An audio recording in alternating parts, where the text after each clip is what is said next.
السلام علیکم ورحمۃ اللہ وبرکاتہ۔ آج کا پیغام۔ حضرت ابو ہریرہ رضی اللہ تعالی عنہ روایت کرتے ہیں کہ حضور اقدس صلی اللہ علیہ وسلم نے ارشاد فرمایا، بہت سے روزہ رکھنے والے ایسے ہیں کہ ان کو روزے کے ثمرات میں بجز بھوکا رہنے کی کچھ بھی حاصل نہیں، اور بہت سے شب بیدار ایسے ہیں کہ ان کو رات کے جاگنے کی مشقت کے سوا کچھ بھی نہ ملا۔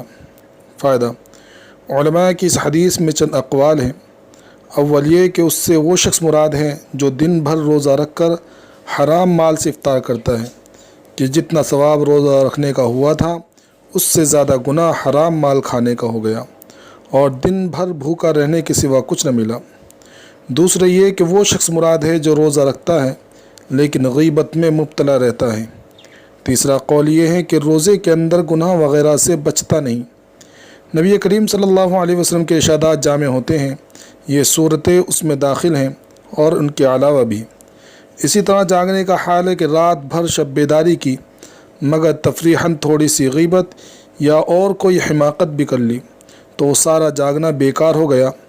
مثلا صبح کی نماز ہی قضا کر دی یا محض ریا اور شہرت کے لیے جاگا تو وہ بیکار ہے۔